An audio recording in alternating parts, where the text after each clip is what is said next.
everybody. Welcome to the Fireside Tattoo Podcast, virtual quarantine COVID edition. Get my cord out of the way. I'm Jake Meeks. I don't know what order that we're in here, but we have Carson Hill, Pallotta. We're going to talk some geeky, techie stuff about machines, which means I'll be real quiet and let these two guys talk for the most part. So before we get too far in, so most everyone knows Ty. You've been on the show a bunch of times and have helped us with a lot of stuff. Carson, before we start going, just tell us a little bit about just like how you got into tattooing, machine building, where you're from, just a little bit of background, if you don't mind. Sure. So been tattooing for, 25 years, something like that. I started when I was really, really young, about 15 years old. And I didn't have a formal apprenticeship until I was about 18, and then sort of started over. And right around the same time as my apprenticeship began, that's when I started coming up with tattoo machine ideas and started kind of messing around with that. So almost right away, I was, and I wasn't really, I started with coils originally. And so I come from that background, and I've never really built coils, but I always like tinkered with them and stuff like that. But all my machines have all been kind of alternative varieties, and I've never made a coil or sold a coil, So how I got into it was, it was just, I don't know. It was just something an idea that came up, and I just kind of went with it and kept pushing. Yeah. So for people who, I'm sure a lot of people know your name, even if they don't know where they heard it from. And I first heard of you quite a few years ago. You built the first truly pneumatic machine, the original Pneuma, right? It was called the Pneuma, right? Yeah. Yeah. So where did that idea come from, building an air-powered machine? Sure.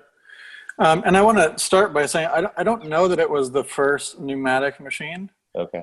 It's probably the first pneumatic machine that the market really knew about and that was available to the market. But I think there may have been others, deep into the past that just didn't really go anywhere. And that came to be, it's kind of a funny story, but my mentor, he was kind of having a bad day, and I was kind of I was sort of always an optimist and trying to help him lift his spirits and this kind of thing. And one of those kind of conversations turned into something like, well, you can always change your direction in life and try new things and start new things. And he kept asking me for examples of, what I'm talking about. And I kind of just spit it out as an example. And it was one of those, kind of like mic drop sort of moments where we kind of took a step back and we're like, wait a minute, like maybe that's not a bad idea. And then, so I was only like 18 or 19 or maybe 20 at the time. And so, I was saving my tattoo money to hire engineers to help me sort this stuff out. And it took me years to get anywhere with it. And the one that you probably heard about, or most people heard about, was the Neuma 2, we called it.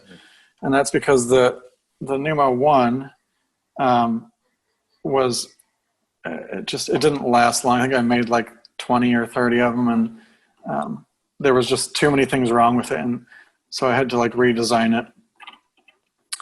But I don't know if that answers your question, but yeah, the definitely. gist of. Yeah. What were the biggest challenges with the Pneuma? What as far as getting it into practical everyday use? The compressor. Yeah. That so was it that and I can't remember. I never owned one, but I remember there being tons of buzz about it at the time. Were you selling a compressor, or did you have a compressor that you recommended to go with it, like a silent compressor, or were people just running huge compressors in the back of their shops and just running like you would in a mechanic shop, or what? Yeah, a little bit of both. So I had a few different compressor models that I was distributing. So I didn't manufacture any, but I would get some that were kind of custom made for the application and then sell those. And we were really interested only in selling medical grade or dental grade. So the compressors that we sold had powder coated inside of the tank so it could not rust, and the filters were, you know, 0.01 micron or something like that. I can't remember. It's been a long time, but you know, like really high end stuff to make sure that it was as clean and as safe as possible. But that didn't stop people from doing their own thing and getting whatever compressor they had in their garage at the time, or, you know, hardware store stuff. And, you know, the downside to the compressors we sold, they were pretty expensive. But they weren't exactly silent, although we tried silent for a while, but there's so much oil involved in those compressors that it's just kind of too much of a pain to work with. So the ones that we were using were, they were called quiet, but they weren't silent. And it's mainly because they didn't have, they were oilless still, so you didn't have to oil them. But you wouldn't want to like sit right next to your compressor and work, unless of course you're at a convention. And then, you know, Ty can tell you a little bit about that. Just pissing people off at the conventions, you know, and that was never my intention. I wanted to thing on a cart too, man. It was not practical to carry around, but yeah, I can't remember if that thing was like $3,000 or $3,500, or was it? Well, the smallest one we had was 1,600. Yeah. But then it stepped up from there, you know, so yeah, there was one that we sold for two motors with this big 40-gallon tank, I think it was. Yeah. That was the $2,000 or $3,000 one. Yeah. I was talking to Gabe Ripley about doing this episode not too long ago, and he was like, I remember I think he said it was Hell City, I forget, one year he said that they were given said everyone was running those and but off of one giant compressor, and they'd given them they had given off the map or whatever it was at the time, this big kind of corner space where they had 6 artists, everyone's running off this compressor, and it was the biggest nightmare you can imagine. It was a total nightmare. Do you know what do you remember what he's talking about? I do. And I remember there was a period of time when there was a lot of people bringing compressors to conventions, and, you know, there was fuses getting burned and all this kind of stuff. That was anybody who wasn't using a pneumatic stuff back then, they were just pissed off. And I totally understand, especially retrospectively, you know, I know that movement really did piss off a lot of people. Yeah. Back in those days. Yeah. So what was it? And I don't want to spend too much time on it. It's just really interesting to me because I remember it, and I really was so I remember people talking about it, but I wasn't doing conventions then. I didn't know much about machines. You know, I was using coil machines and just fumbling until I made them work, or just adapting to them. So I wasn't. I didn't have a good feel for what was better about a pneumatic machine than a coil machine, or what was even different at that time. But what was it that made you decide that made you abandon the pneumatic machine idea, or have you abandoned it? I guess is a better question. Yeah. Well, first of all, to answer your first query, the benefit of it primarily was there was a couple. One was that it was super light. So the aluminum ones were 1.8 ounces. So I don't know what that is in grams, but really, really, really light, you know. Mm-hmm. My machines today are pretty light. The lightest ones I make are 4.2. So even those, you know, it was even lighter than that by quite a bit. And then because there was no electrical components associated with it, you could autoclave it endlessly. And so there were people who would treat them like tubes and just use them once, autoclave it for every tattoo. So I think that was one of the bigger selling points. And why?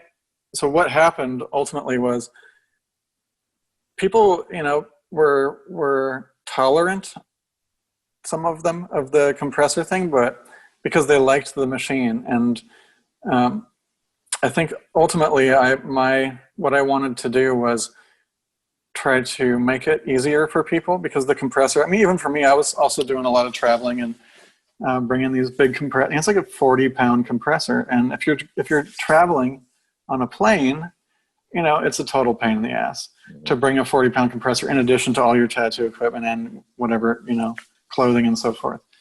So then I came up with the Neuma hybrid, which really was a disaster. In all honesty, the idea was you would couple, the default machine would be pneumatic, and it you know, was meant to run off a little bit less air, because the hope was that we could reduce the size of the compressor which really, didn't happen.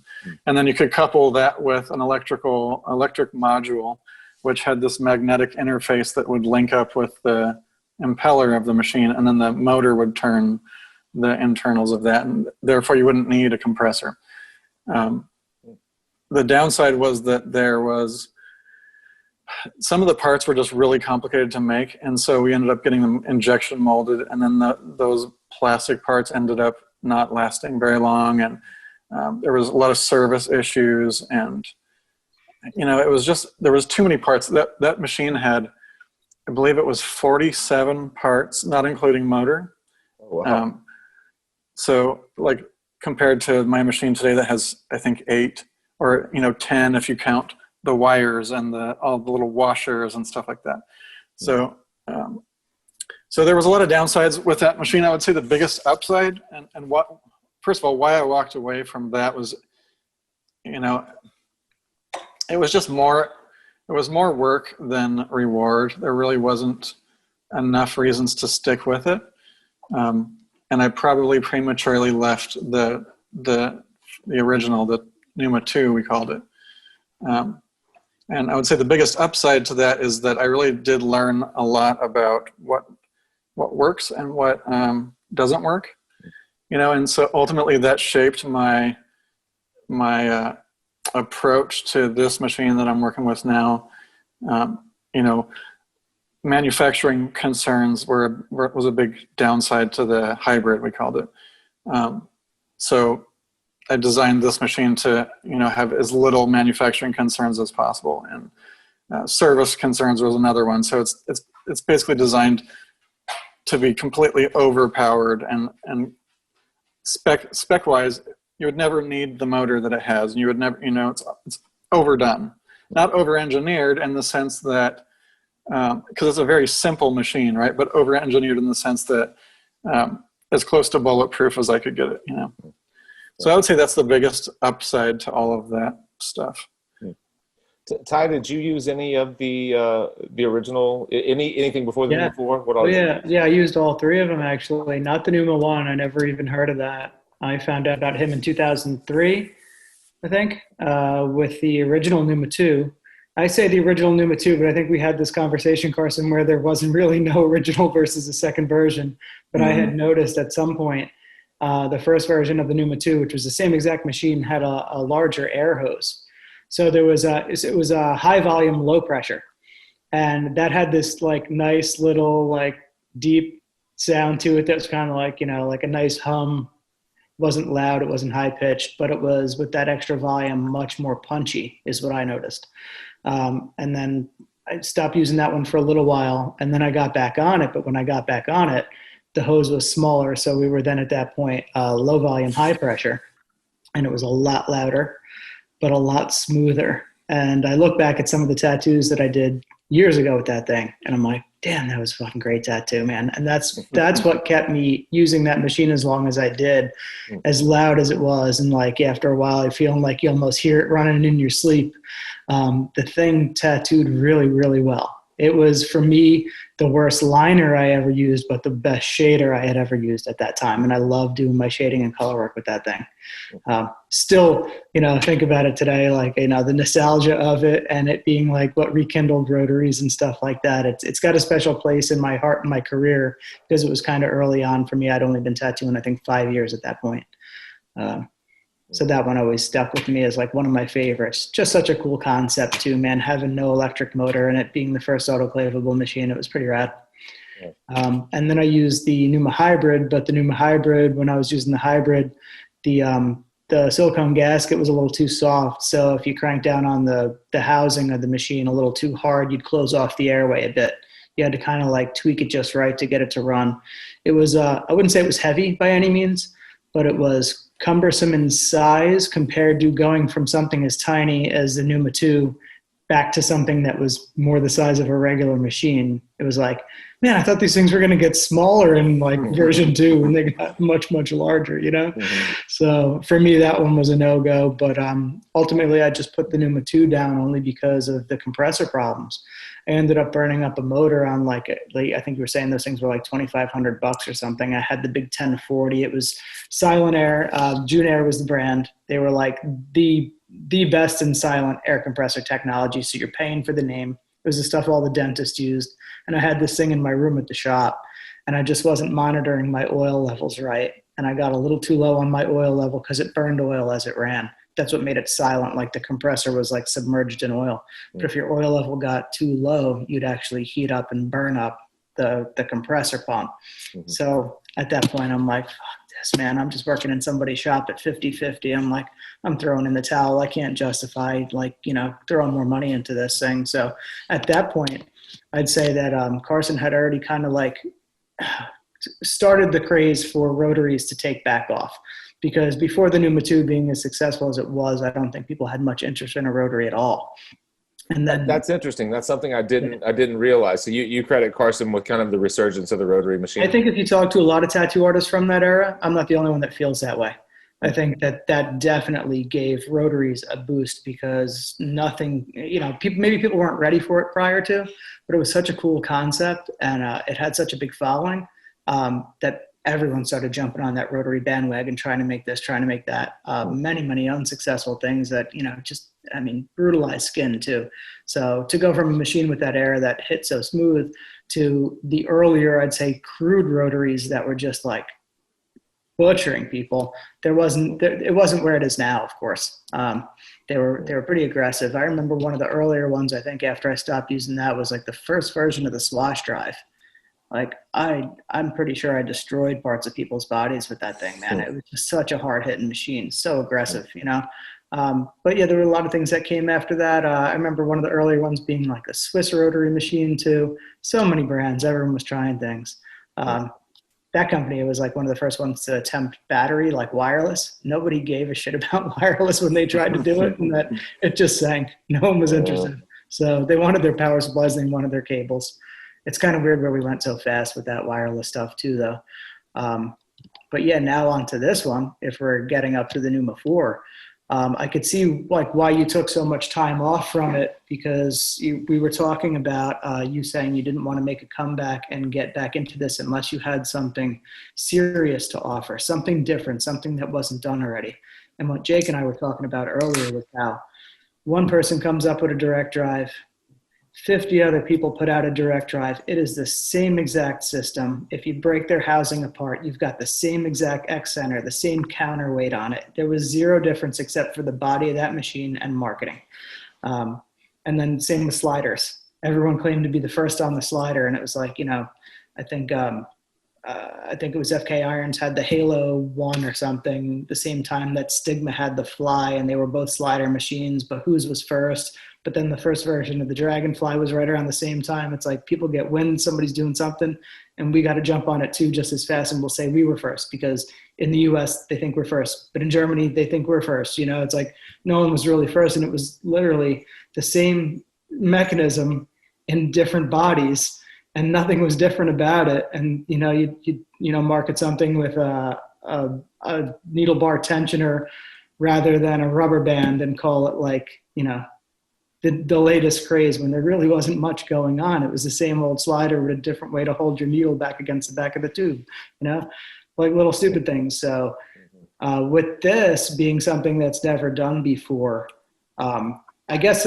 tell us a little bit of, why you took the hiatus, what you learned from the Neuma 2 versus this Neuma 4, because from what I've experienced with this machine so far, man, it's something that hasn't been done before. I'm not trying to make my line work suffice to use a machine I love better as a shader, or I'm not trying to get by, with a shitty shader that lines like a beast. Like I don't have to have two things in my setup. So before I get too far ahead of myself, what was it about this concept in your head that made you say, I'm ready to come back and this is going to be fucking amazing, Yeah. Okay. So it's kind of a long answer, but I'm trying to remember around what year. I think it must have been like in 08. or maybe sometime between '08 and 2010. I rented some like high-speed cameras and macro lenses, and got a bunch of friends, tattooer friends, to come and kind of assist with a project that we did with, and so there's a bunch of people were there, like, I'm trying to remember. I mean, Guy Aitchison was there, Mike DeVries was there, Ty McEwen, the Plumley brothers, if you remember them. Handful of tattooers, and everybody brought, all of their collection of tattoo machines. So there was probably 40 different tattoo machines, ranging from all different types of rotaries to coils, the best coils everybody had, and stuff like that. So the idea behind that was just research, and we set up a system where we could view the needle running from each machine, and then kind of graph what was happening in like needle position over time. So that's where you get those, like if you go on the website, you'll see those graphs of the waveform. Like that's where it's basically coming from, is that data that we had gotten. So what we ultimately discovered was the main difference between a coil and a rotary is the coil. And I think it's because a coil, if you picture like an armature bar, when it's at rest, it's just sitting there on its spring, right? And then you turn on the machine, and you're charging up the coils, and it'll start to pull the armature bar toward the coils, and then it'll accelerate as it gets closer. So you're starting with the most amount of tension, and then accelerating exponentially, and then when it hits, it also loses contact at that point. The coils turn off, and now you're under the most amount of spring tension here. And so it accelerates back really fast. And then as it's coming back, it comes back in contact with the contact point, which decelerates that. So you end up with this like really fast and then sharp point, and then really fast back, and then sort of softened on either side. So ultimately, that's where like you see those charts that I make, where it's claiming about 10% of the duties, or not duty cycle, but 10% of the cycle time is spent interacting with the skin, right? So that stood out to me really quickly, because the rotary is very different, and the way, if you graph that over time, it's basically a half circle this way, a half circle this way, and so forth. So the needle is spending the same amount of time in any position of its cycle, or its stroke cycle. And so obviously you notice the big difference is like if the top of the graph is where the needle is poking the skin, right? Then on a rotary you have a curve like that, and on a coil you have this kind of like a shape, right? So it's telling us that it's spending more time extended. And so if you were to think about that, I mean, it's kind of a difficult concept to describe, right? Because you got a needle that's going in and out. It's going 150 times, let's say 120 times in and out per second. So what does that mean, that it's going faster? You know what I mean? It's hang time. It's going so fast, like why does it make a difference? But if you were a coil user back when all the rotary things started, or I'll speak for myself, what I noticed first was when I switched from coils to rotaries, which I kind of hated doing back then. I mean, with the Neuma 2, I used to say that wasn't a rotary, because I hated rotaries so much that I hated to admit that it was a rotary, right? And there were some things about it that made it different from rotaries, but ultimately, like, I had this like, just distaste for rotaries. And the reason is that, particularly with lining, you'll notice right away as you're trying to pull a line, you feel this like, pushback happening. Whereas with a coil, it's just smooth. You don't feel that at all. And what I came to discover is that feeling that you're feeling, it's kind of like if this is needles and this is skin, with a coil, it's kind of going in and out before you're moving forward. Whereas with a rotary, it's kind of doing one of these things where it's kind of like digging in, and it's not necessarily pulling out before you're moving your hand, in whatever motion that you're doing. So you're getting this like catching, like grabbing of the skin tissue, which ultimately is why, Ty was mentioning, doing damage with some of these early rotaries. That's why, in my opinion. And so in the hybrid days, I don't know if I'm on track right now, but I'm just going to run with it.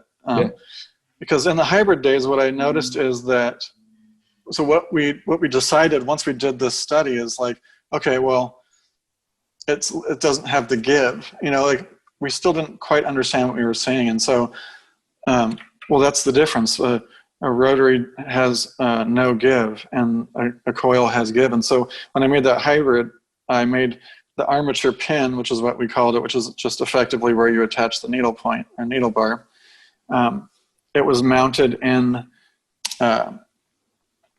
like a rubber cushion. And so that way the pin could flex a little bit, and it didn't necessarily require that the needle make its entire stroke before it came back, right?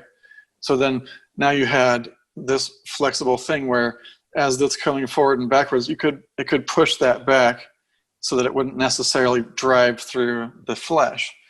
And so for the longest time, I think, and I would say even till today, a lot of manufacturers and tattooers believe that that give is offsetting that that aggressive action that a rotary inherently has. And up until a couple of years ago, when I started producing this machine, I believe that too, and now I don't. And now I believe something different, because so what I've discovered is that, so if you were to picture that timing thing again, and the way that a rotary does the half circles, right? So that cushion, to make it real simple, like my machine makes it really visually simple to understand, I think, the old machine, the hybrid. So when the needle is interacting with the skin, that's when that cushion is activated. When it's back over here and doing this, it's not doing anything, it's just holding the needle and driving it. But once it comes into contact with the skin, that's when it pushes that, back a little bit. So the problem with that is now you've taken this, if this is your cam, you've taken and flattened out the top portion of it. So now instead of having this round, you have this rounded flat part where you're interacting with the skin in the flat part. Because realistically, let's say I tattoo a millimeter deep, for example. Just because I have the cushion doesn't mean that I'm going to be tattooing any shallower, right? I'm still going to want the needle to go in the millimeter of depth in order to get the saturation or whatever that I'm trying to achieve. So now I'm flattening out that curve, but now I'm pushing past that to get into that millimeter depth, right? And so now what I've effectively done is lengthened the amount of time that the needle spends in the skin. So that's something that I did want to talk about at some point today, is that all rotary machines with give, that's what they're doing.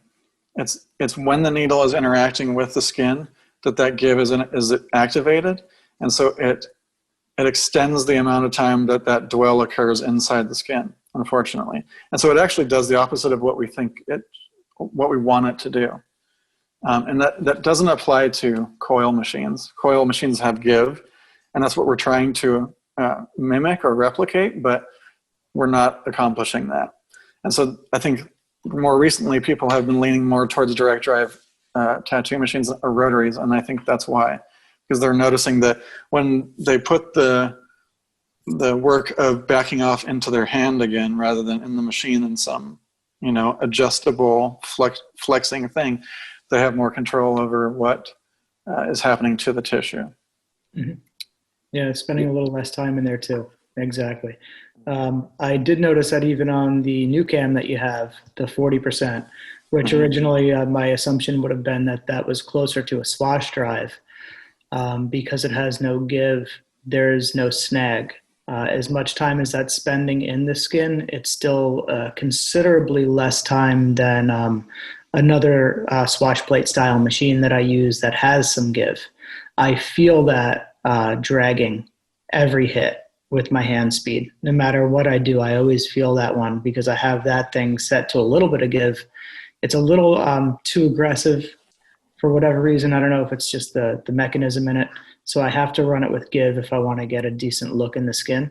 But you can feel it almost, it's hard to describe to you. It almost feels as if it's running backwards. Like when I'm moving my hand forward, it's like the machine's working against me and I can feel that it is still in the skin the entire time that I'm moving on to my next point. You know what I mean? Whereas with this one, I still feel that this is out of the skin faster than I'm moving forward, if that makes sense. It does. And maybe if you got closer to 50%, then I'd start to feel that, or maybe even more than 50%, I'd start to feel that, but the 40 doesn't drag, which is very strange to me. I expected it to, Well, it is interesting, and it kind of got me thinking when you said that, because realistically, the 40 is a standard rotary. It's doing the same thing as every other rotary. Mm-hmm. So that it's doing that sine wave, the sinusoidal wave, which is basically same amount of time in every position. Mm-hmm. I would say I'm not sure how to answer other than the give factor for sure. That is a factor. So if you're using a machine with give, even if it's tightened all the way, it still has give. Mm-hmm. So that would extend the time. And then stroke length might be playing a part too, because it's another thing that I want to talk about is stroke length plays a factor in that. We'll get into that in a little bit, which you and I have talked about a little bit. Like for example, some brands are using a really long stroke length, and my opinion of that is that the reason that works better for lining, for example, is that it's effectively acting like for example, 20%. So if you have a needle that's going, let's say, 10 millimeters, right? And you're still, again, you're only going to be tattooing to a depth of 1 millimeter. So now, just because you have 10 millimeters of stroke doesn't mean that you're going deeper, but it does mean that the machine's spending this amount of time doing the 1 millimeter of depth, and then it has to go all the way back 9 millimeters and then back again 9 more millimeters. That's 18 millimeters, and then 1 millimeter, 1 millimeter. So it's interacting for 2 millimeters out of 19, which my math is not great right now, but that would be a 10%, I guess, right? Mm-hmm. So if we were to say if that was 5 millimeters, that would be like the 20%. Now, the two things to consider, because it's not the same. It's not apples to apples, because what the Neuma 4 with the 20% is doing is it's hesitating in its back position, right, for 50% of its stroke. Then for the other 50% of its stroke, it does its poke and return, and then sits there for 50% doing nothing. Versus, so what that basically means is that it does all of this is reduced by 50%. So that portion where it's interacting with the skin is basically sharper than a normal rounded rotary. So if it's a normal rounded rotary with a really long stroke length, it is spending the same amount of time, let's say 20%, interacting with the skin in that example we just did. However, because of the nature of a cam is round, right? I can't do it right, Here, let me. Here we go.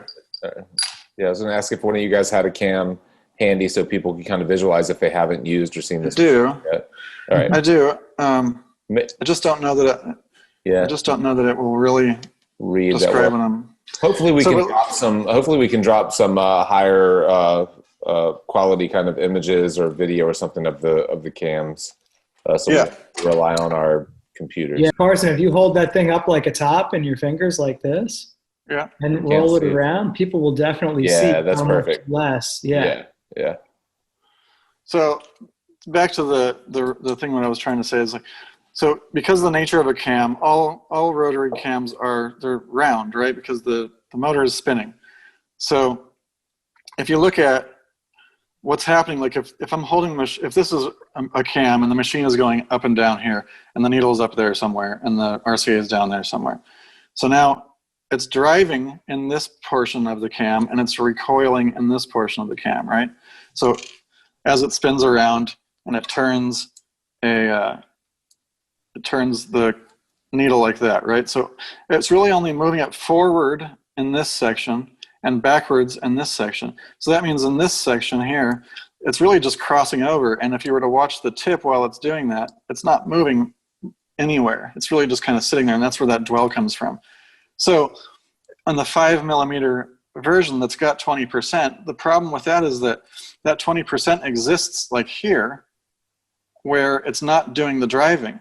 So basically the portion where it's interacting with the skin is just sitting there. It's hanging there, right? It's not, so it's decelerating before it interacts with the skin, rather than like punching it really hard, which is what you want. You want it to get in really hard and get out really quick. Yeah, I have one of those longer direct drives, and it still, even at 5mm, drags in the skin. Where the common problem with a cartridge is you'll pull a nice steady line, you know you're doing what you're supposed to be doing, you'll let the skin go and you'll see this little walk, like, because it's hanging in the skin longer than it should still. Whereas this one that you're making is the first one that I've had that actually mimics a coil, in the sense where I'm no longer getting those little wiggles and walks, which technically you should still be able to get some of that, because there's some slop between the plunger on the backside of most cartridges. They're not super stiff and tight. There's usually a gap around the plunger hole that will create that walk. But I guess because it's out of the skin faster than I'm moving my hand, I have a steadier, cleaner, crisper line like I would from a coil, and a full needle bar for the first time with a cartridge machine. It could also be that the needle itself is moving the skin around. Yeah. Because it's still in there. So a little wiggle in your hand would move the skin around. Whereas if the needle's not in, it can't move the skin around, right? True, yeah. The other thing about having a really long 5mm or worse stroke is radial forces. And this is not so much a factor for doing tattoos and like creating a good tattoo, but having a machine that lasts a long time, because you know these motors are rated for a certain amount of radial force, and we're punishing them for sure. Tattoo machines beat up motors because, you know, just the nature, we're pushing back on it, and particularly on the shaft and the side to side, you know, cam, it's constantly pulling on the shaft, and the bigger the offset, the bigger your stroke length. And the bigger the offset, the bigger the weight is pulling harder on that motor shaft, and it just won't last as long.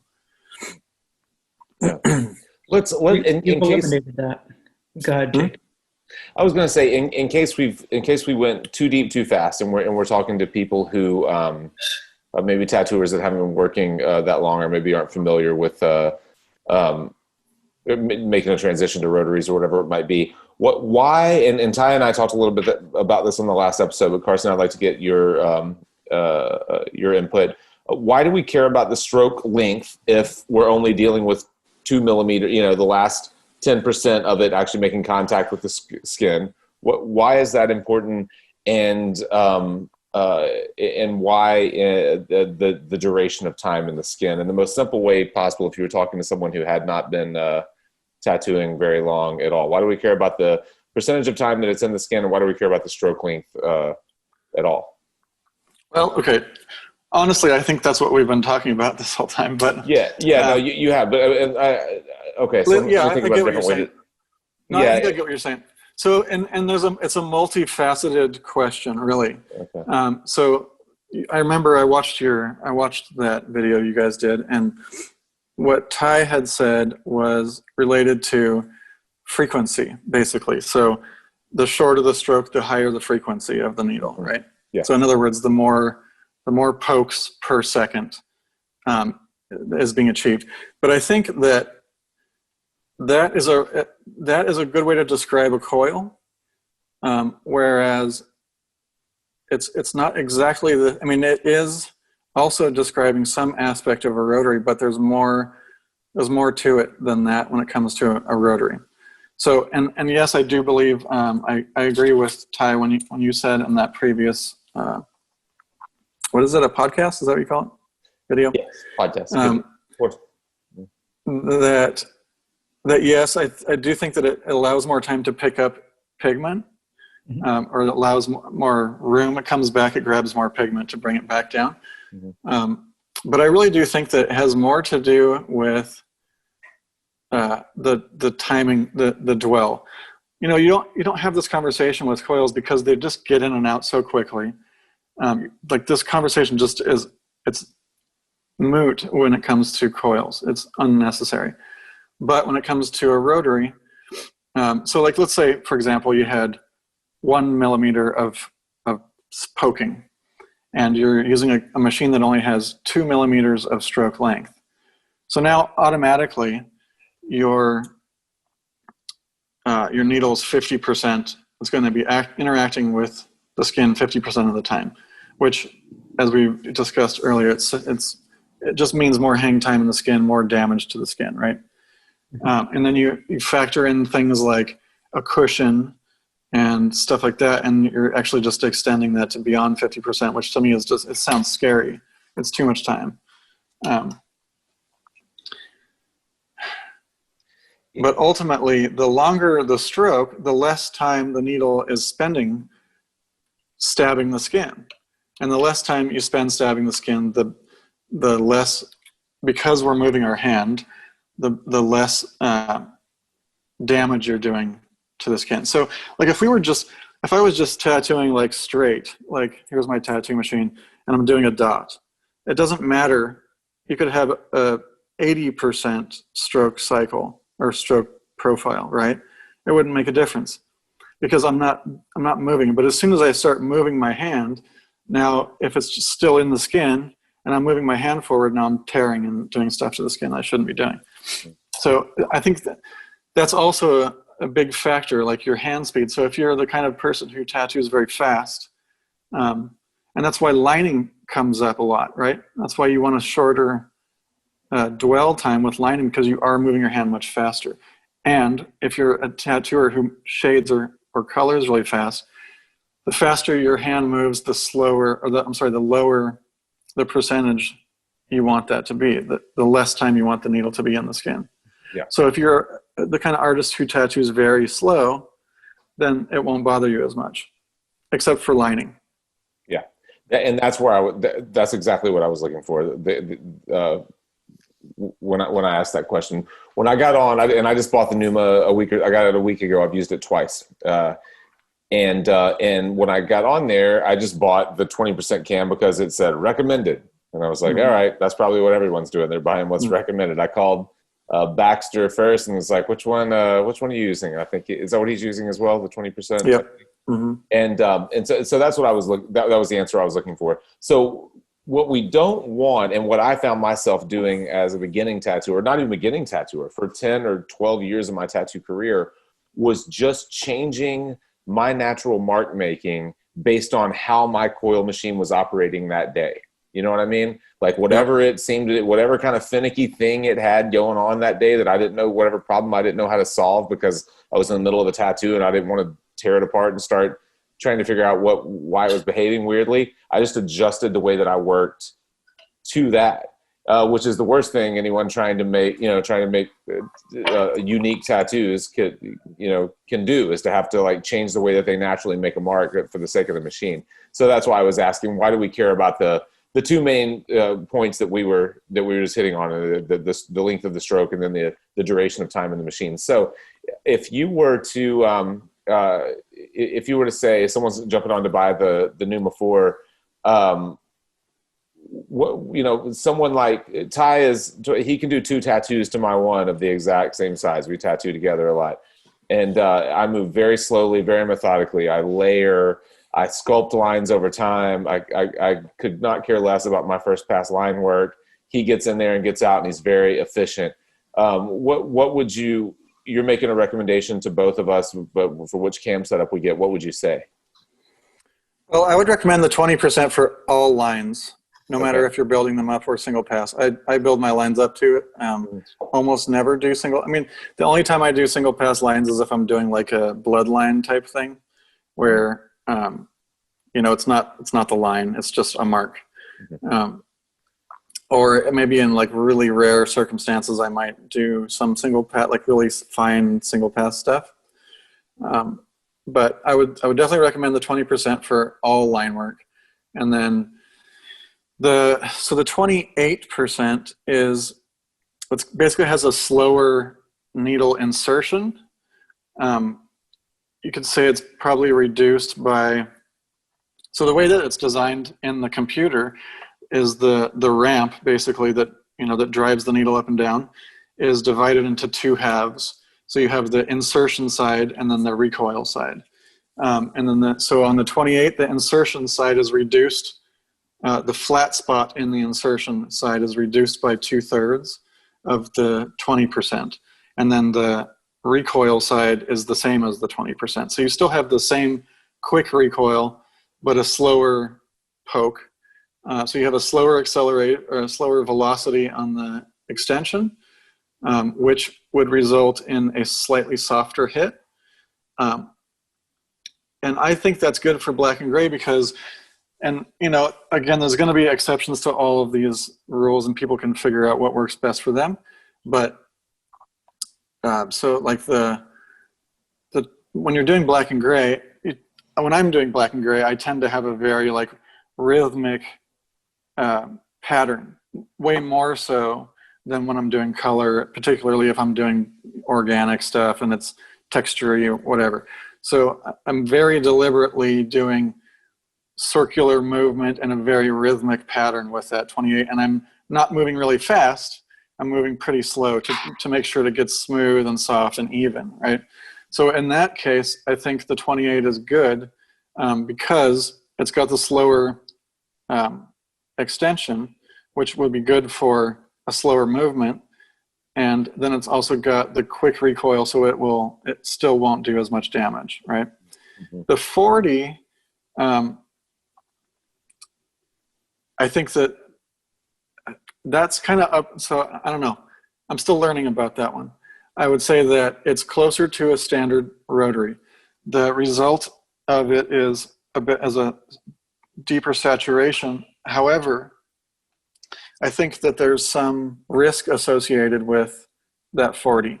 So if you know what you're doing, if you're used to a rotary, then 40 will feel very familiar and it will saturate really well.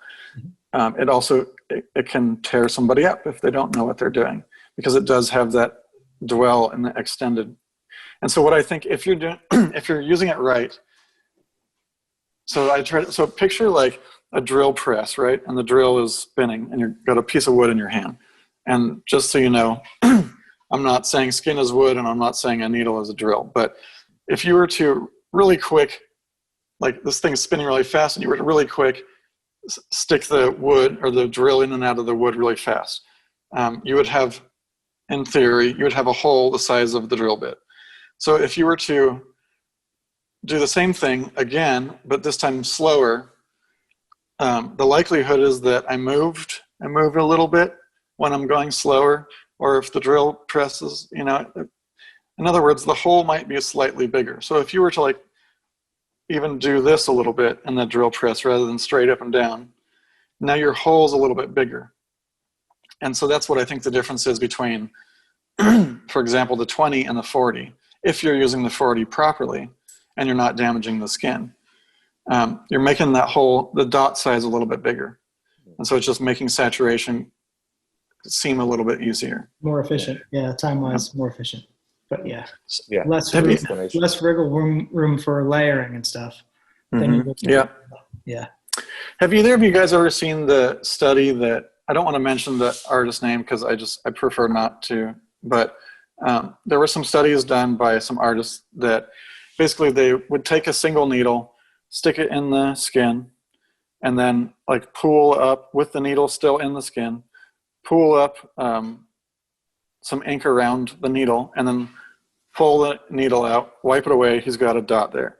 And then same test, same needle, sticks it in the skin, pulls up ink around the needle, washes it away, and then removes the needle, and there's no dot.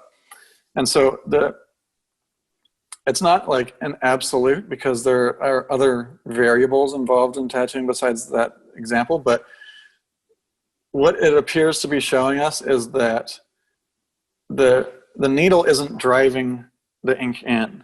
Right. The needle is creating a hole, and the ink is in the area, and the skin is natural default reaction to having a needle removed from it is to close. And so when it closes, it's creating a vacuum and pulling ink into it. And so the skin is actually doing all of the tattooing. The needle is creating the opportunity for the skin to pull ink into it itself. Mm-hmm. So my thoughts with that is, if you've got, this is why lining with a rotary can suck if you don't know what you're doing, or you have to go really slow, right? Because if you go really fast with a standard rotary that's just kind of got a lot of dwell, let's say it's a rotary with a 50% interaction with the skin, the likelihood is that you're creating tears more so than nice holes.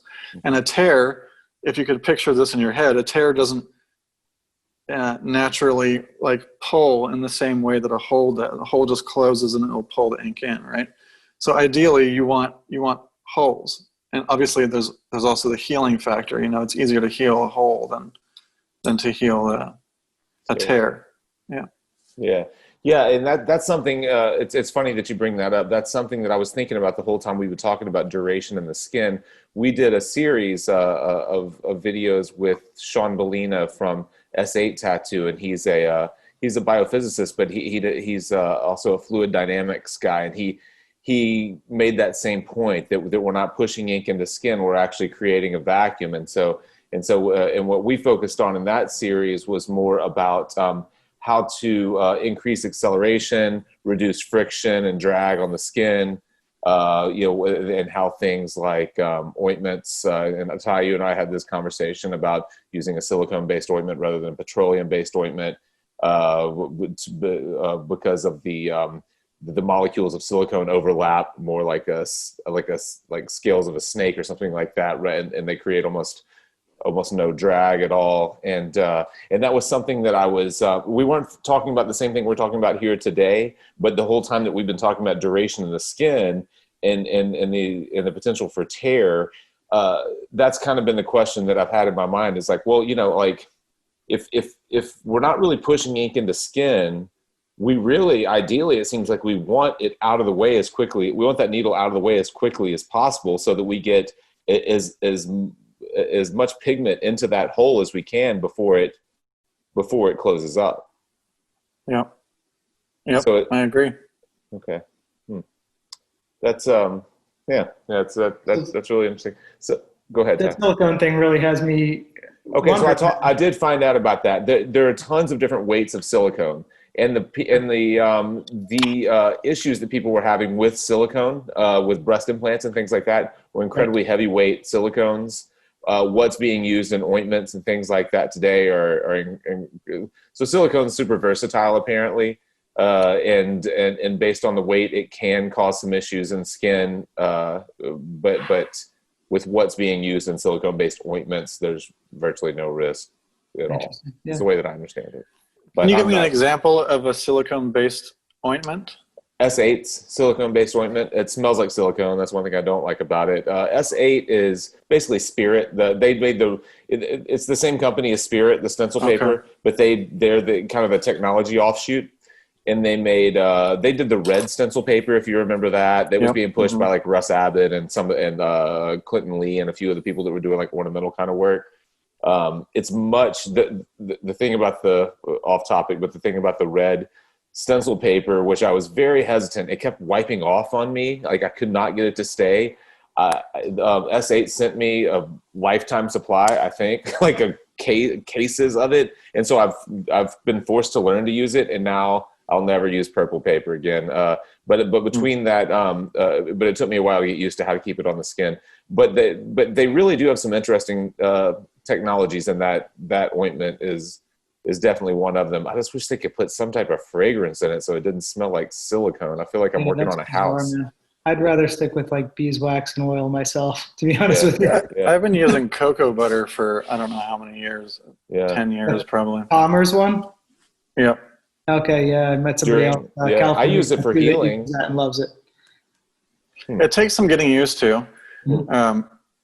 But yeah, I mean, it's just not as lubricating. Like, like Vaseline, for example, like you can use that to clean.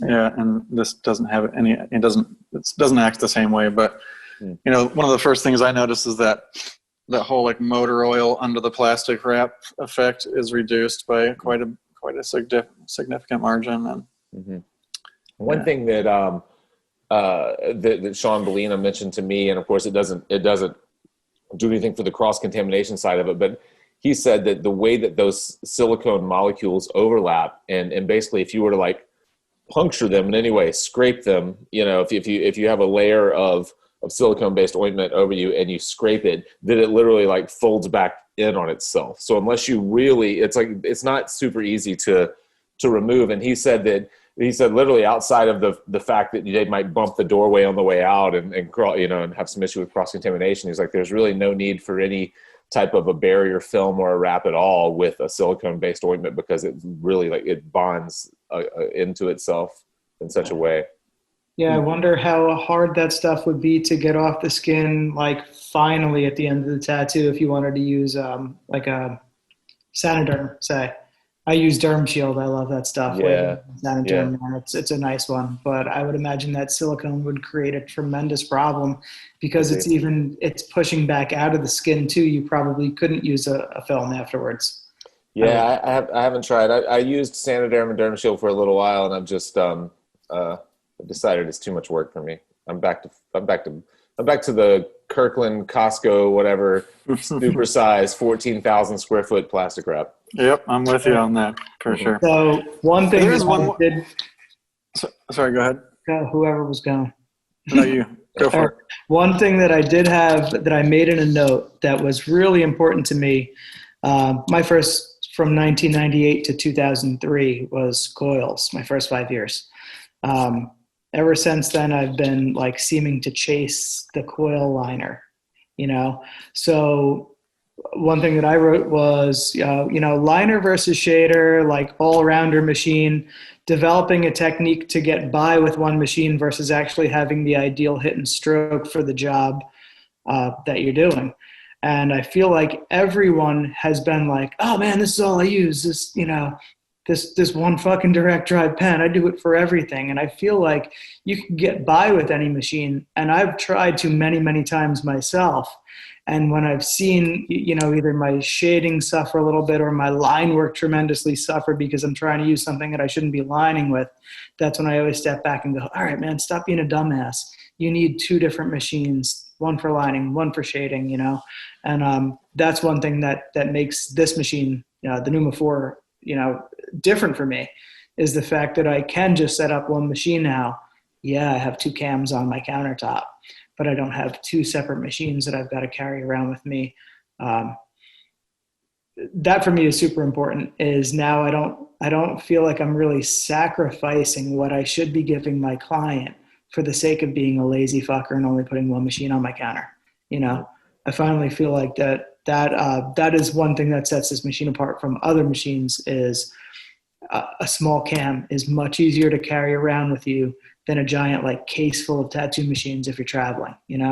Throw a couple extra cams in there, it's weightless, but you have everything you want at your disposal. A perfect liner, a perfect shader, whatever your system might be to dial that in is now achievable with your one machine versus multiple, which I think is super cool. So that was one thing I wanted to point out about how much I really dig the Pneuma, was you're literally, swapping out a tiny little piece of plastic to create a completely different hit and stroke profile, which is pretty spectacular, Yeah. Yeah, and that's the idea.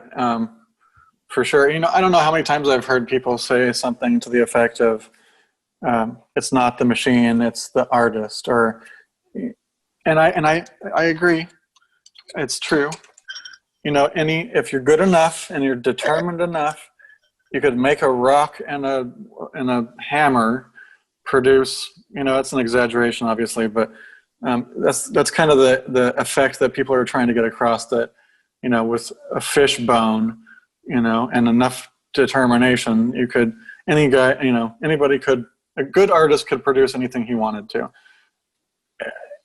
And while I agree that that's true, I don't think that can I do it is the only question. It's, can I do it efficiently? Can I do it in a amount of time that's reasonable for my client to afford?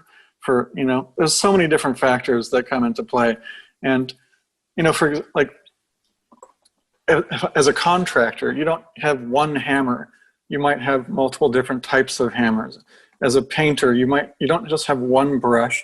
And I know that, like, we're talking about a filbert might be a mag, and yeah, we're still using a bunch of different types of needles, but you might use different types of handles too. And there's so many different factors that come into play. And to try and just say that there's a one size fits all for everything, I don't agree with that.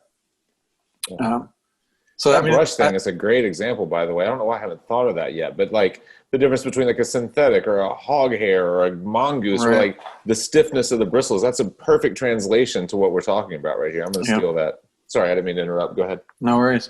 And I'm glad you brought that up, Ty, because, as you started the point by talking about coils and how this is where you came from, and you might, some people, I hear people talk about, like, back in the old day when they used coils, and they might have set up 5 or 7 or machines all at once, and it might have taken them an hour to set up their station because they had 7 different tattoo machines that they were going to use.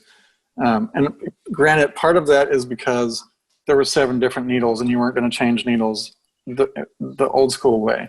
You were going to set up in 7 different tubes, but also the different machines would achieve different. You might have one that drives big mags, and one for small mags, and one for big rounds, and one for lines, and so forth, right?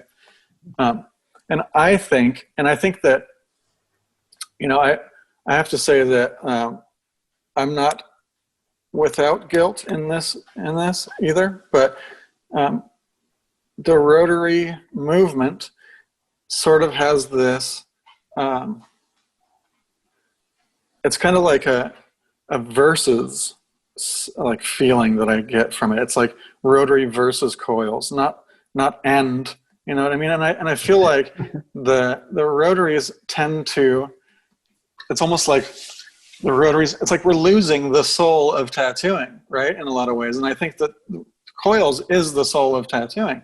And I think that's why my efforts are the way they are, is because I come from a similar background as Ty. As I started on coils, and I love coils. I think that if coils weren't, earlier, Jake, you were talking about how you had to adjust to how your coil was running that day. And I think that because you're working with an electromagnetic field, and we are producing electromagnetic fields ourselves, your mood in the day, and this sounds kind of hippie, but it's science. Your mood and your energy will affect your coil because of the fact that it's an electromagnetic.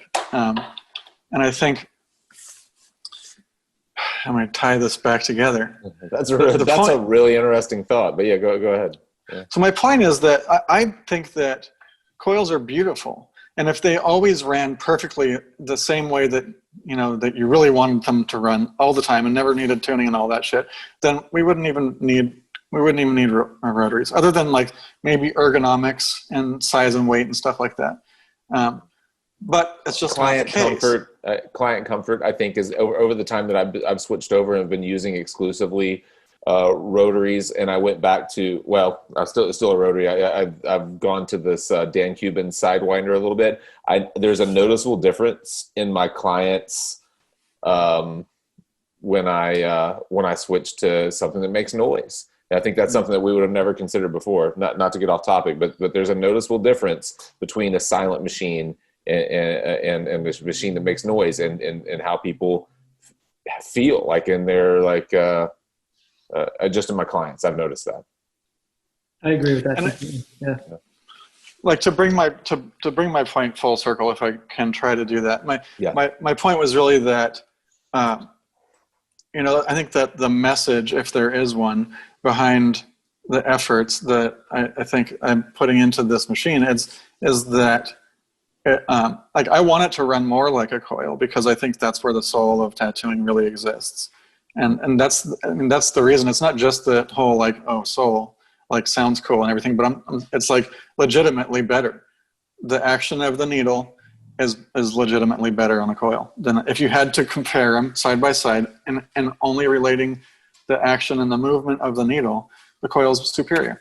And so that I would like to bring the community back together in that way. Let's not forget about where we came from and because it's actually superior. Also, it's gonna take from the industry to walk away from where what we came from, and rather that we should be focusing on having our equipment of today work like the equipment from yesterday. If that makes sense. Yeah, absolutely. Yeah, I think a lot of newer tattooers that didn't have the more classic training on a coil, they really don't know what they're missing as far as efficiency and cleanliness in their work until they get something that does spend a little less time in the skin, especially for the lining process. For guys that build up the lines too, like Jake, I guess depending on your speed of tattooing, whether you want a 20% or 40%, I think a slower tattooer would be fine with the 40%, but a faster tattooer would still want that 20. I know for a fact with the way I do my line work, it's all one pass. I don't do any building. I rarely calligraphy. I did a new school piece recently that I just did a kind of double lined with a 14, to do a little bit of kind of quick calligraphying, but it's all still one pass in and out. One shot. I absolutely need a 20%er for that. It doesn't come out crisp and clean and dense and sharp on the edges without that 20%. There's no way to reproduce that with any rotary machine besides a coil until the 20% cam. So seeing that in my work, and I think I've showed you a video too. One of the Coils that I did recently was just a line work shot, a quick video, I think time lapse. Of all that stuff, how sharp the edges are on every single line, whether it's a 15 round liner, which is a quadra needle, or a 3 to 5 liner for the fine lines. I can use that same 20%er for the bold lines and the 3s and 5s, whereas normally with a coil even I would have a fine liner, a hard hitting packer for a big bold liner. But I don't know what it is about the cycle of the Neuma 4 where I can actually use that same one cam and perfectly achieve both of those coil machines with the one cam, which I find strange because I would have thought even that cam would have been too aggressive for a 3, but perfect for that 15, whereas it's actually putting in just as nice a 3 or 5 as it is just as solid a 15, which is an interesting thought, Yeah. I would suggest, my guess would be your hand is trained. You as an artist are trained to know the difference between putting in a 3 and a 5. If you were using a coil to put in a 3 versus a 15, you probably would still use the same coil for that too, unless it wasn't strong enough to push that 15. But I think that in most cases, a liner is a liner in the coil world, right? Unless you're talking about gigantic liners, then you might need something that really pushes hard, right? Okay. So similarly in that, and that's just my guess. I mean, I'm not the expert, but that's just my guess. Yeah, no, it's probably right. Robin was just sneaking in here, grabbing snacks, trying not to make any noise. That's why I was looking up laughing. She got away with it. But yeah, see, I've always had the opposite where I guess I couldn't, maybe it was the weight of the coil. When I had something that would drop, I wasn't going to 15 round liners, which is a bizarre number to me to begin with, because it was always a 14 round shitter I was using until Quadrant came out with these 15s. doesn't make sense. There's a 14, a 15, an 18, a 19. I don't even know. There's some oddball sizes, but they're great needles. Whenever I would try to run that machine, that would drop a 9 liner, or I guess the biggest I would go was 14 back then. I would literally blow out and destroy a person with that same machine if I was trying to do like a fine line 3 or a 5. Maybe it was just the era I was using it. I didn't have the control and experience back then, but I always needed something that was a little maybe shorter stroked, a little less aggressive, something that had a little bit more softer of a hit if I was talking about a fine liner versus the big liner. I don't know what could have caused that, but nowadays it seems like the one cam will do all of that for me, no problem.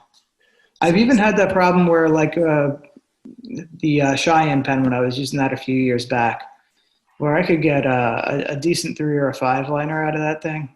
It was a really terrible large liner for me. You know, the Cheyenne, the first Cheyenne. Yeah, and I think that a swash plate is a shitty liner to begin with, but for some reason it was good enough with the 3 or a 5. Maybe my hand was moving a little slower. I don't know. But yeah, I still find it fascinating that I can do everything from a 3 on up to an 18 as like efficient and crisp and clean as it should be with that one piece. You know, that one cam. You know, that to me is interesting. But as far as shaders went, I always use generally the same shader. One thing Jake and I were talking about before, which is pretty cool, where I'm a 40%er guy for now until I find something that works better for me. But when I was working on a stomach, the 40% wasn't quite enough punch for me. So I threw the 3.6 20% in, and it had everything I needed to get the stomach saturation to look like I wanted it to look, because it was a harder area to stretch. Stomachs are hard to work on to begin with, but I couldn't use a machine that was quite as smooth on much looser, fattier skin. I needed that thing to snap, which was, quick change of a cam. Cool, man. Now I've got this thing looking like I want it to look, Interesting. Yeah, that is interesting. The truth is I am a 20%er for everything.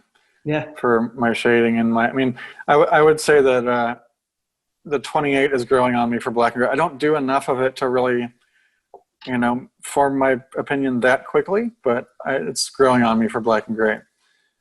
Other than that, like the 40, to me it's just slow. It's really slow. I move really fast.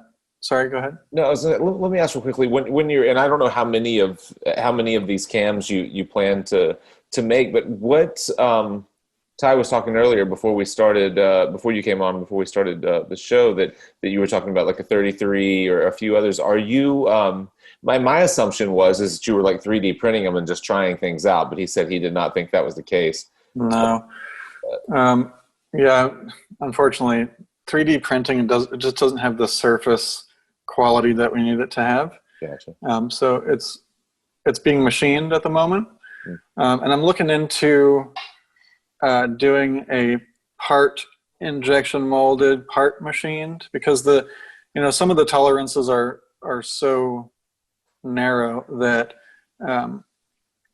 it just requires a machining, and there's also so much variation. And to answer your question about how many, I'm not sure. I really don't know. I mean, we'll go as long as we feel that it's useful. What I don't want to do is have so many that people don't know what, Right. Yeah. But for example, so the one that Ty was talking about, and I think it may end up being, so this is a good way to bridge into another topic that I wanted to touch on a little bit, was something like an artist series, right? So you've seen a lot of machines or companies doing like an artist series, and I think that's cool. The one thing I don't like about it is it feels a little gimmicky, because it's just like you put someone's name on it or you put someone's art on it, and now it's their series. But so it's basically like you're paying for a brand or a label, but the machine is the machine. It doesn't make a difference. You could slap a sticker on it and have the same effect, right?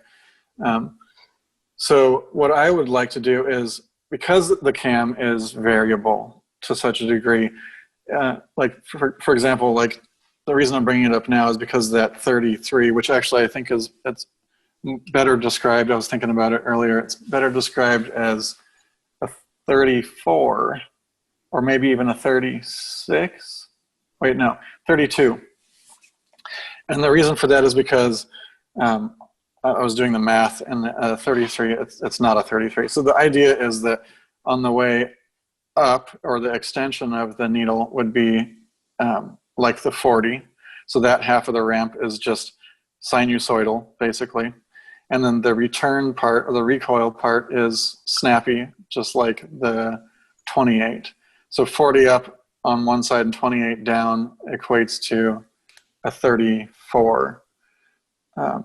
So anyway, the point I was talking about the artist series, because that's kind of, me and Ty have been talking about that quite a bit. And although he hasn't yet tested it, in theory, this is how I want these artist series to go. But it would be more like, let's say I find an artist that I really like his work. He does this very specific style of tattooing, and he comes from a coil background. So he has a very specific way that he likes his coils to run for the thing that he's known for. Let's say color blending, for example. So we would examine his coils, see what they're doing, have a few different versions of a cam made specific for that person to try, he or she to try. And then that person could determine which one feels most like, or most closely similar to the coil that he or she is using to create the outcome that they're known for. And then that could be their artist series. And then, maybe we do something where it's like laser engraved or something, just to make it, take it one step further. But that would be more like icing on the cake, rather than like, this is why it's their artist series. It's actually the way that it functions that makes it their specific series, right? And so I've actually been calling it Ty's special, because it may end up turning out to be the first one of that kind. Yeah. Yeah. You may run into trouble with only focusing on tattooers using coils, though. You're going to really limit your pool. Like, the thing that I'm thinking about as you're talking about that, like, someone that keeps popping into my head, and I know that he's a Bishop guy. He's a Bishop sponsored artist already, is that David Vega. I always feel like that his tattoos aren't real. He does the black and gray portrait work that's like more buttery than anyone I've ever seen. And I'm like, I think it's all photoshopped. It just doesn't look believable to me. There's almost no irritation at all. And I watch him, he does a lot of the Instagram lives and stuff, and I watch him just barely moving. And I actually have the same Bishop wand that he's using, not for that reason. Ty bought it, and we were talking about it, and I picked it up. But I feel like that, not that I'm suggesting you poach tattooers from other builders, but what I'm saying is that like is that if so, let's say like right now, I just got the Pneuma, and I've used it twice now, the Pneuma 4. I've been using the Scorpion from Ink Machines, and from my black and gray, I've been using that Bishop wand that was made for black and gray shading. But if I had if I had cams that kind of mimicked those, and I didn't need to get the wand out and wrap a separate machine, and it behaved similarly to the wand, well, why would I not do that? Yeah. This opens actually another can of worms that I would like. I'm not trying to start any trouble. I'm just no. And I would prefer it if we, what you guys say is totally cool with me. Whatever brands you want to talk about and all that. You notice I don't really talk about brands, because I'm not trying to. I don't want to compare, and I also don't want to trash talk. I mean, it's hard work to make quality products, and these guys are kicking ass. So just to be straight up, like, nobody's doing anything wrong out there, and I'm not trying to say that mine's better than anybody else, but so what I've noticed is, like, there's a lot of, some of these guys are trying to make what it's like a give that's being accomplished by like a switch or some kind of an electrical function that changes the machine in some way to make it have a give, right? But I know what that is, and it's not. I just don't agree that it's give. I mean, first of all, I don't agree with give to begin with. I don't think that give is a preferred mechanism for a rotary, but basically, like, with a brushless motor, there's actually, I think you can do it with a brush motor too, but there's what's called Hall sensors. So you can put these Hall sensors inside the motor, right? And then the motor will, like, so you turn it on, let's say you turn it to 7 volts, the motor sees that it's moving at a certain RPM, right? And those Hall sensors will determine the speed that the motor is moving. So now if you put that machine, the needles into the skin, that'll slow down the motor, right? The Hall sensors will then detect that the motor has slowed down, and it will add more voltage to maintain the speed that it started at.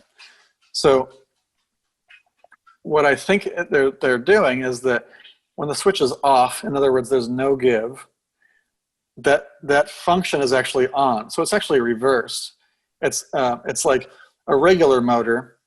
When you tattoo into skin, it's going to slow it down, right? You understand what I mean? Yes. Like the friction in the skin will slow down the motor. That's normal, right? So that would be their version of give. And that's just every tattoo machine. It's actually not give though, because back to the cam, if my elbow is the contact point and my finger is the needles, and you have to go around this, like, cam, it's not like it's going to take a shortcut. That would be give. It has to go all the way through. So unless we're talking about a rubber cushion or something like that, or like a flexible bar or something like that, that's give. Because then the bar flexes and the thing still goes all the way, but it doesn't necessarily push the needle tips all the way, right? Mm-hmm. But an electronic give isn't happening, because you still have to go all the way to the end before you can come back, right? Mm-hmm. And that's not describing give. That switch, when you flip it the other way, it's actually just pushing through that. So when it feels that friction, it's just pushing harder, which I think is, it's just hitting really hard. I mean, some people might like their machine that way. I would see that. It's kind of like that other machine, which we won't mention brands, that has a boost mode versus a standard mode. And I can tell you from using an off-brand battery on this same machine versus the battery that they have that has this boost function versus not. All that you're doing to create that give, it's literally bogging down in the skin, because the electricity, it's not getting the amperage it needs to push that thing full bore. So you're more talking your give, at that sense, your electronic give is a voltage limiter creating give, instead of giving that all the juice that it needs to continue through full force. Right, which is actually, so what you're describing, it's the same exact thing, just labeled differently or branded differently. Right. So the boost mode for that brand is standard mode for this other brand that I was talking about, whereas the boost mode off is the give mode. Exactly. You know what I mean? Yeah. Because I'm saying to myself, what do they mean by digital give, man? Is this motor on some sort of sliding rails that the whole damn motor and cam and everything is bouncing back? No, that thing's fixed in the machine. So I've experienced that. And what's interesting, Carson, is your theory is spot on, because when I used an inferior battery that didn't give me the juice I needed to run that machine properly, and that thing was stalling in the skin, my tattooing was so beat up looking until I added that boost up to the full boost. And then it was finally getting in and out of the skin with the strength it needed to, that everything smoothed back out. All the redness and irritation went away, and everything that came along. So it's got the opposite effect of what you are looking for. Yeah. I've heard people talk about building machines with like an actuator, like a complete digital kind of give machine, where you could literally like mimic. It made me, when they were talking about it, it made me think of like this little Roland modeling amplifier that I have. That's like where you can make it sound like whatever type of like classic amp sound that you want, for guitar. And with the way that they were talking about it, they're like, oh yeah, you could like create this digital give that would mimic whatever you wanted it to mimic. It could just be that machine. And I never had a good understanding of what that meant. That was a great explanation, Carson, that you just kind of gave there. Thank you. And that also reminds me of, in your previous video, you had mentioned something about weighted counter, a counterweight, which is basically like a flywheel. Yeah. Mm-hmm. Yeah. And so this is kind of like, so all that really does is it stores energy, right? So that it picks up slack for the machine, for the motor, but also it carries energy so that when it does interact with that friction, there's a little bit of extra energy push through that. And I think you're right to say that the bigger and heavier that counterweight is, the stronger the hit feels to a degree, because unless you have the motor to back, I mean, it will support any motor, but if you don't have a powerful motor, it's not going to be enough, I don't think, because it needs to be able to maintain that on the backside too. Right. So something that I've actually been experimenting with lately is, because I use a big fat brass like flywheel sort of a thing, right? We call it the bearing arm. It's the thing that holds the bearing.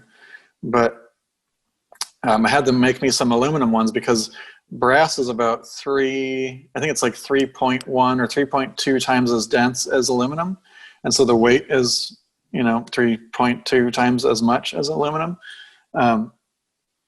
So I made some of those bearing arms out of aluminum to see how that affects that, which I'm pretty sure it will result in a lighter strike, because it's got less energy to carry it through that bogging down sort of effect. Yeah, that's interesting. I wonder if it'll increase your top speed too. It could. Yeah, I mean, so it could be good for, I would say something like that potentially would be good for, you see that really delicate line work that some people do, that's like tattoos this big and the lines are super tiny and fine lines. I think that something like that, because then you have a higher RPM, so you're still going to achieve, I don't know. I mean, it seems like that might be good for something like that. Will that be a user swappable part? Will you sell on those separate? That's cool. Yep. That might be I'm actually Robin style, actually. Yeah, everything I make, I'm trying to make it so that these changes can be made by the user and not have to send stuff back to me for two reasons. Number one, like, it's a pain in the ass to send your machine back and wait, hope that the UPS or USPS driver doesn't lose it or break it, and then wait for me to do the change or repair and then send it back. It's, if I can just send you a part in the mail, you can use your machine in the meantime and then swap it out yourself in a few seconds, then obviously that's better for everybody. Yeah, it keeps you moving forward, making new parts and coming up with new ideas and everything. Did you want to get into any, where you see this going and any new things that you have coming out? Save that for another one. Yeah, let me see really quick. One thing while you're looking at the interchangeable parts and all that, the challenge on your end, I think, is just providing the kind of clarity for the everyday tattooer. You know what I mean? I remember it reminds me a little bit of like one of the very first machines I ever bought was the Danny Fowler time machine, like the first ever. Do you remember those? The time machine that would like where it had like the slots instead of the fixed holes in the frame to move like the armature bars, the coil. You can move everything. I mean, every possible contact point could be moved around. And I remember thinking like, oh, cool, I'll be able to experiment and figure out what I like. And what it turned into was a complete disaster, because as the machine worked loose, stuff would kind of slide around and I had no idea what I was doing and I couldn't make them work. And finally, too many variables. Yeah. So not that variables are a bad thing, but the challenge for you is like making sure there's enough clarity that people understand what the variables actually mean. Mm-hmm. Yeah, for sure. I would say one other thing to get into a little bit is the material choices for people. So, for example, aluminum grips versus stainless grips, and now I'm starting to deal with brass. And besides weight, there is a difference. So, what I've noticed is the brass. So the aluminum is obviously the lightest, like quite a bit lighter.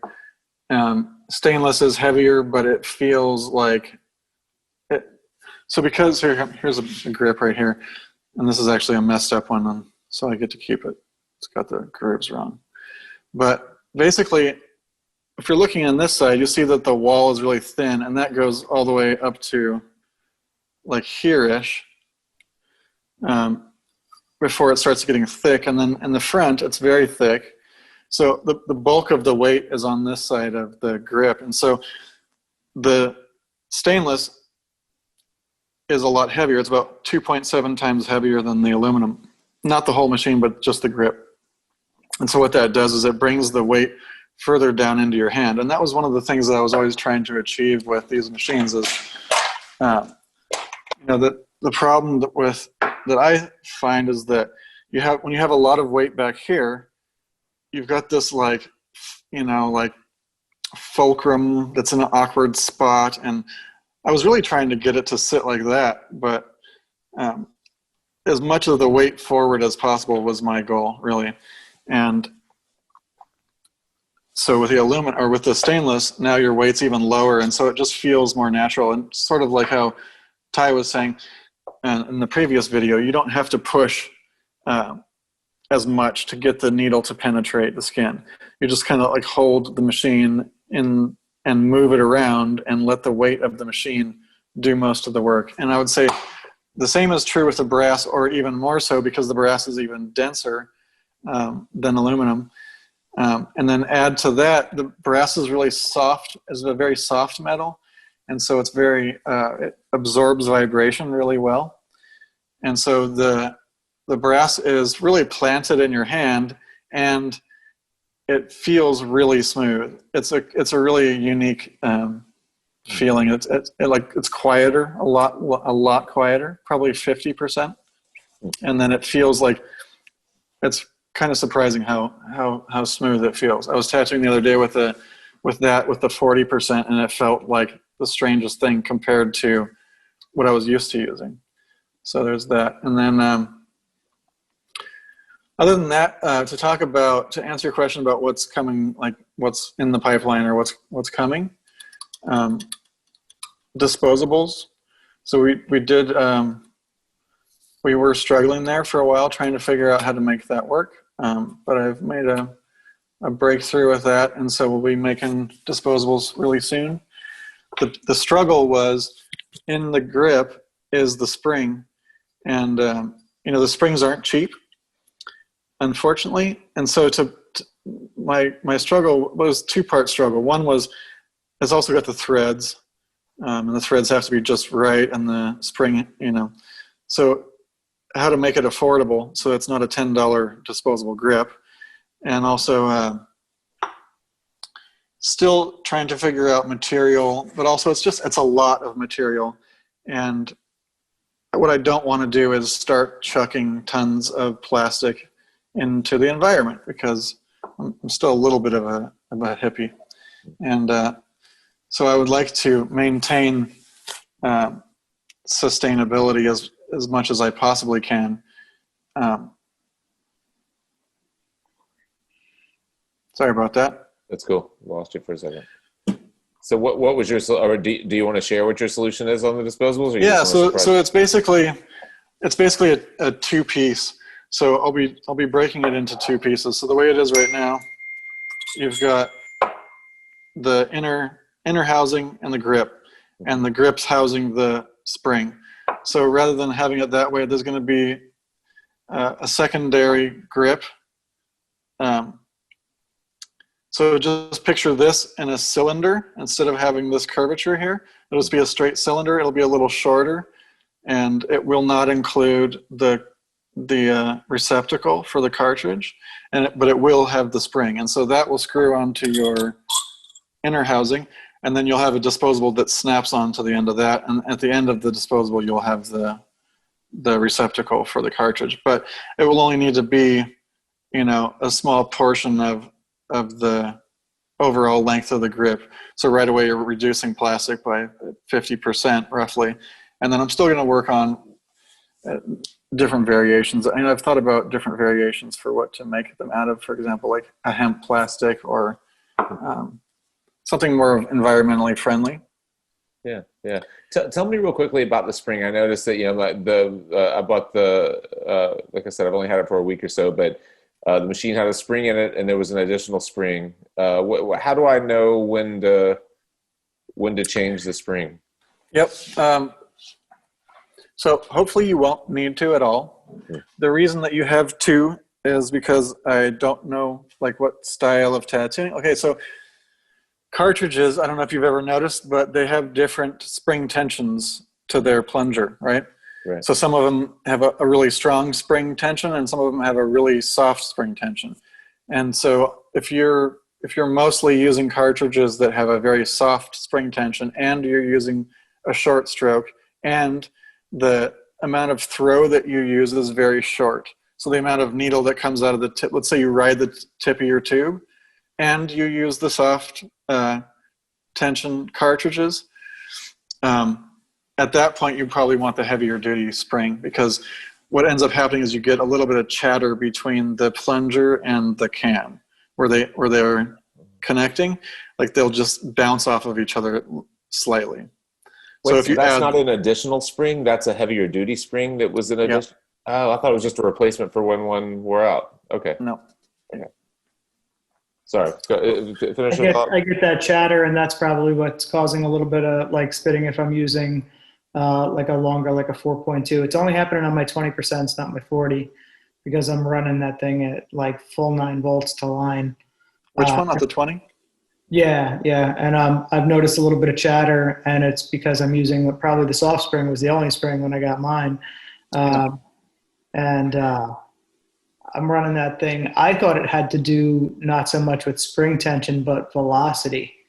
How fast I was throwing the plunger from the cartridge down on the 4.2 20%, being I'm running that thing. I have a battery on it, so the battery I think loses a little bit of voltage. So it's a 9-volt machine, but I'll run like 9.2. You're running that thing at 9.2? Good Lord, dude. I ran it at like 5.6, and I thought I was going to do a little like quick whip of gray shading, and I made something black like instantly.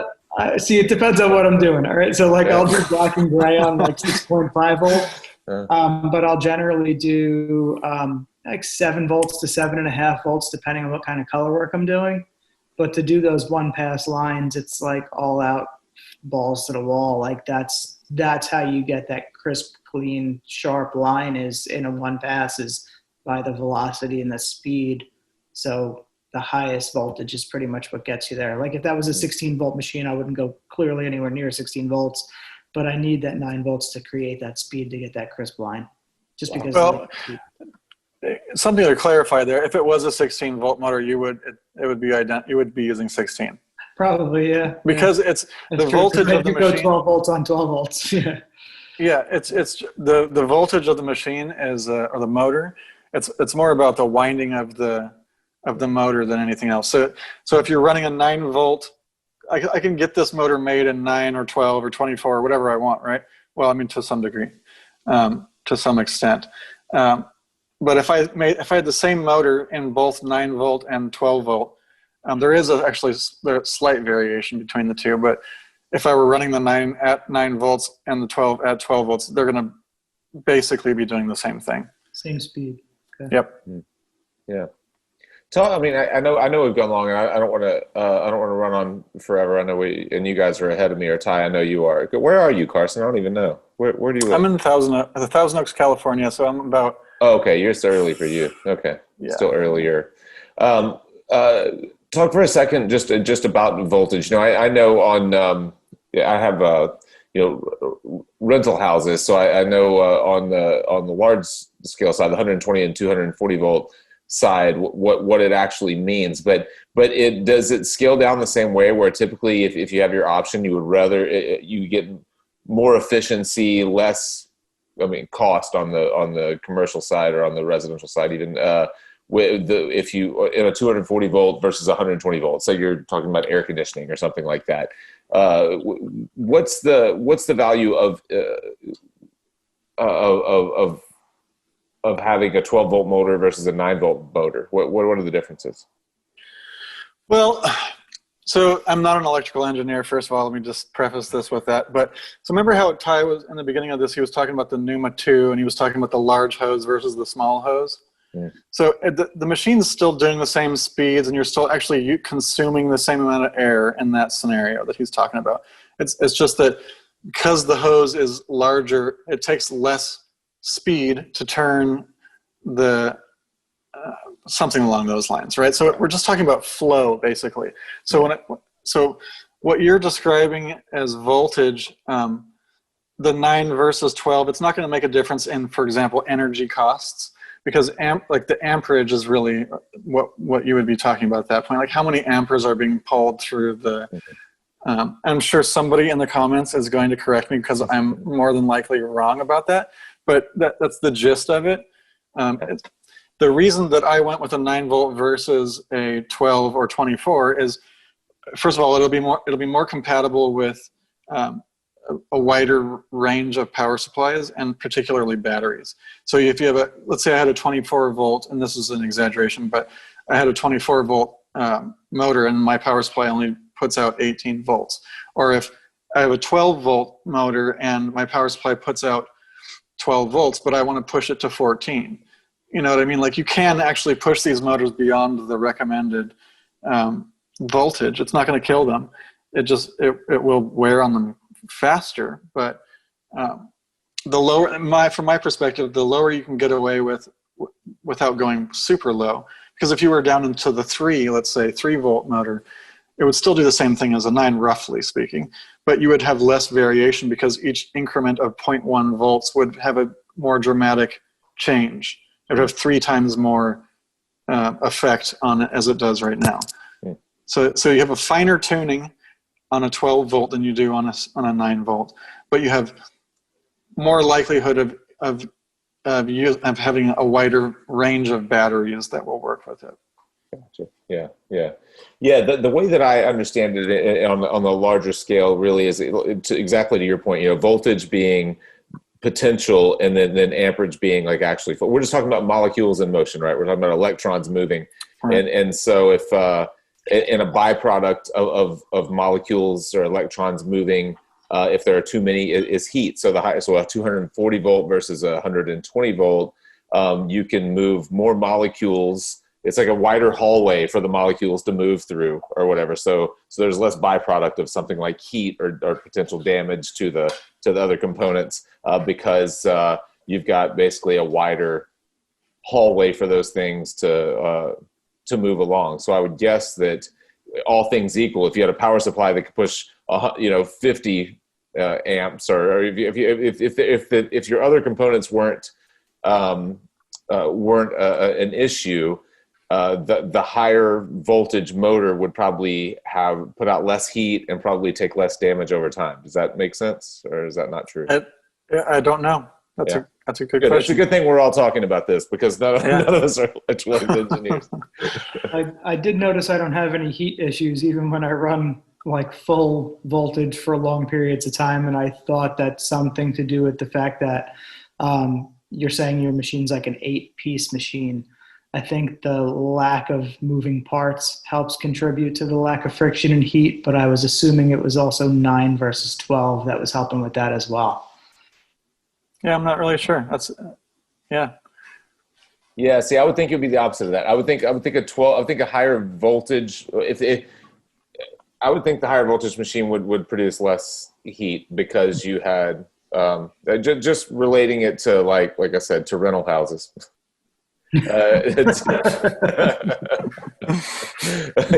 Like you always would rather have, if you're using window units, which we have cheap rental houses, so we have window units. if you're using window units, you typically would rather have, if you're buying a 15,000 BTU rental, if you're buying a 15,000 BTU air conditioning unit, you would rather have a 240 volt 15,000 BTU than 120. No doubt it'll cool faster, it'll keep your utility bill lower, and it'll last longer, than 120 volt. Interesting. That part is. Yeah, I don't know. Yeah. All right. But speaking of batteries, I don't want to get into the details too much because I'm still working them out, and that's kind of like there's a little bit of a special aspect to it that I don't want to give away just yet. But I am developing a battery at the moment that will be not just compatible. I mean, it'll be designed to work specifically with this machine. So that's another thing that's coming soon, or if not this year, early next year, hopefully this year. And then working on oversized grips, which I'll have in a couple weeks. So probably, I don't know, by the time this video is released, less than a week, I would say. Oh, nice. So really close. Sweet. That'll save me some Coban. I just wrap Coban until it gets to the size that I need. Yeah, it'll be 38 millimeters. So this one is, this is an inch, and it'll be an inch and a half, and then 38 millimeters for the rest of the world who's using normal measurement. Yeah. My only gripe with a lot of the batteries that are out now is the lack of symmetry. So even like the common one that Amazon sells, True Tubes has it. It's not that it's a tremendous amount of weight. It does feel more like a coil is on there. But when I'm adjusting the grip on a cartridge, and now the weight was on the back, now it's off to the side. And every time I change a cartridge or change the depth of the needle, I'm not going to take that battery and twist it back to the back position. That's an extra step that's unnecessary. I'm trying to tattoo, So I wish all batteries were just boom, right on top. Yeah. Well, one thing I can tell you. One thing I can tell you is it will be cylindrical. It will be attached to the back, and it will be like along the same shape as what it is now. And rather than using this to adjust your depth, you will now use the battery to adjust the depth. That's a good deal. I like that. Yeah, I've been using the same battery pack that Ty's talking about the two times that I've used the Pneuma so far, and it doesn't bother me. Basically, the battery pack just kind of sits in my palm, and I'm turning the dial with my fingers. But that would be nice for it to be an extension, of the battery. Yeah, I'm with you, Ty. What I find though that's even more. The battery pack sits in your palm, man, like this. What do you mean? Yeah. I'm saying like when I'm adjusting so let's say I'm just trying to adjust the needle depth. You grab it I grab it like this so that the battery pack's sitting in my palm and I'm turning here. It would be, I could see it being nice to do that. But what I'm, sorry, you're talking about explanation. You're talking about one of these, right? That's the exact, why do you have my battery? I need that tomorrow. But what you were saying is like turning the machine and it kind of spinning with the machine. What I've found with those things, and I know they're cheap, I paid $40 for it or whatever, is that they just flop everywhere. Like they're not tight enough to turn with any of my machines. That thing just like swings whatever direction it wants to swing. Yeah. I tape it on. Oh, okay, gotcha.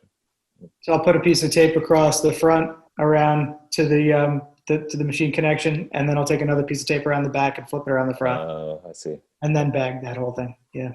Gotcha. Well, cool. Well, have we said it all? Is there anything that we've missed, or are we? No, that's all I got. I'm excited for the batteries, and I'm also excited for the disposable that's coming.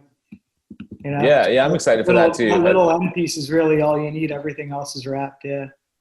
There's a couple other little things that I have that I'm going to keep as my Easter eggs. Do it. Easter eggs for the next episode. Yeah. Just don't put it out on some other bullshit podcast. Wait for ours. No, that's not true. There are a ton of good podcasts out there. I've really enjoyed it. I've used the machine twice. I love it so far. I can't wait to keep using it. And I think we did a good job. But my concern when I'm talking to someone who's building something or doing something unique or interesting is that it comes off that it's like an ad for the thing. And we didn't do that today. I appreciate you guys just being like straightforward. Carson, you did. I appreciate your honesty and like talking about your struggles with like throughout your career of machine building. I think people will really get a lot out of this, and there's no doubt there's something that we've missed, and they will let us know because that's what they're good at. Cool. So real quick, since we're almost done, for anybody out there that hasn't already picked up a Neuma that is interested and likes a long stroke liner, I would recommend the 20% 4.2 cam. And anybody who's already been using rotaries for a while that wants to try something that feels similar, I would say a good starting point would be the 40, although you guys will disagree with that. I really like that 40. I'm going to jump on and buy that. I'm going to jump on and buy whatever cams are left. I just want to try them all out. Try them all, man. But yeah, like a good starting point is a 20%er for a liner, and then maybe even a 28 or a 40 for a shader. If you're used to using pens or any kind of direct drive rotary, I think the 40%er is a good starting point, but don't limit yourself to just that. Try the other ones as well. Just so that there's a good, easy common ground for a lot of people who have been on rotaries for a while of what's going to feel more familiar, like we were saying. I think that the 40% is a good familiar starting point, and then branching out from there. I would recommend the 20 only because it's going to be the one, that's the one that makes people like, whoa, it's different. For sure. I mean? For as far as a liner goes, it's hands down completely different, way better than I thought it was different as a shader. The first day that I used it, it was a piece that I had already lined the entire thing, and I was going to do all my black shading, which like you, Ty, I'm not doing a bunch of subtle grays. I'm just using straight black, and I'm kind of like, it will be a color tattoo. So I'm just trying to change my hand speed and depth to get those subtle little variations. And man, that thing at 5, like I said, 5.6, 5.7 volts, which I just turned it on, and it felt powerful enough there that I just left it there. And I've been shading, like I said earlier, with that Bishop wand, and what would have left a very soft, quick kind of gray pass with a Bishop wand, like in an eye socket of a skull, left almost a black eye socket of a skull as soon as I laid it in there. And I was like, oh shit, this is completely different than what I thought it was going to be. It got in there. I loved that 20%. I'm going to get the rest just so that I can try them out. But I've learned in 2 tattoos, so 12 total hours of tattooing with it. I've got a good feel for that thing already, I think, with both lining and shading. Jake, I'll send you all the cams so you can try them all out. Don't go on the website and buy anything. I'll just send them to you. I appreciate. I honestly, I really appreciate your guys' time and taking your time to ask me all the questions and give me an opportunity to kind of clarify a lot of these things. So. Well, I appreciate it. I definitely don't mind buying them. I thought whenever Ty was just going to say, if you're looking at buying it, I thought he was going to say buy it with the discount code Ty Pallotta. That would have been awesome. Don't forget to use my discount code, man. Right? 777 tattoos for 5% off. Love it. All right, guys. Thank you so much for taking the time. Hopefully one day we can do this in person. I'm so tired of online podcasting. I'm about to punch myself in the face over it, but I really enjoyed this. It was a good one, man. Yeah, me too. Yeah, definitely cool. Thanks, guys. Thanks, thank you, Ty. Thanks, Jake. Yeah, absolutely. Thank you. Everybody, thanks so much for supporting what we do. We really appreciate you guys tuning in and watching us. And thanks, Carson. Thanks, Ty. Talk to you guys soon. See you guys. Sounds good. See ya.